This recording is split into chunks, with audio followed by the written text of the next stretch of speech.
Hi, my name is Jeff St. Laurent with sellingcoaching.com. I help coaches transition to a full-time business.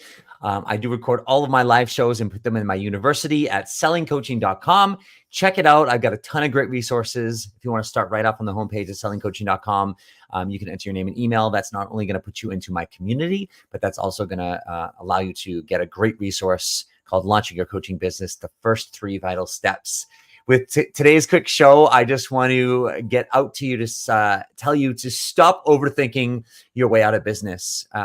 When we start our coaching business, there's so many things we've got to do in terms of setting things up, like setting up a business bank account, setting up a business entity. Like, do I do a sole proprietor, doing business as a DBA? Do I set up an LLC?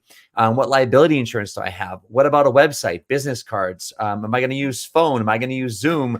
So what service am I going to use? And then how am I going to record my income expenses and bookkeeper? Do I need a bookkeeper? Questions that arise on all different fronts. How am I going to accept payment? So forth and so on.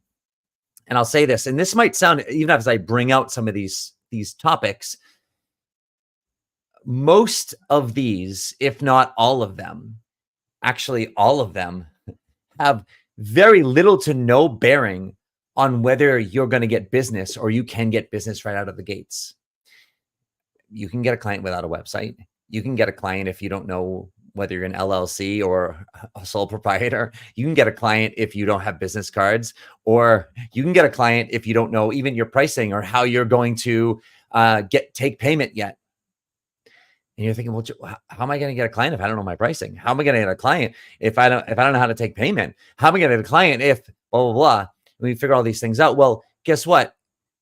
You're not just getting a client. You've got to do some work to get some client. So meanwhile, while you're overthinking all these things and gathering data and getting all your ducks in a row and figuring this stuff out, you're not getting out there and marketing. You're not getting out there and practicing your message, honing your message, figuring out what your message is and how, and understanding your value in the market.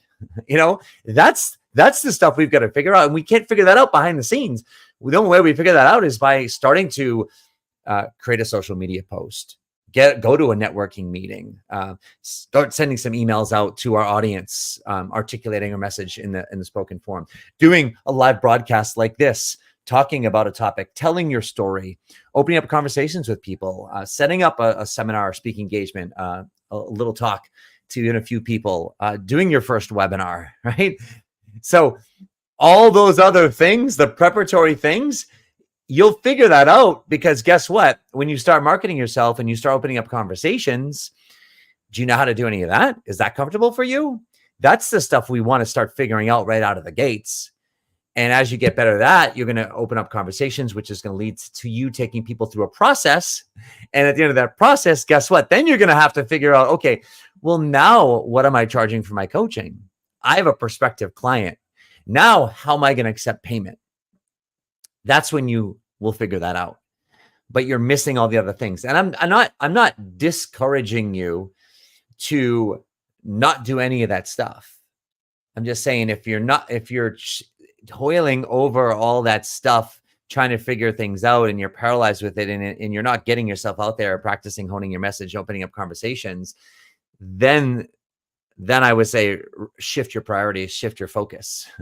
And that's going to allow you to get better at presenting yourself and understanding your value, because you're creating conversations with people and you're taking them down a path where you can help them. That's why we do what we do as a coach.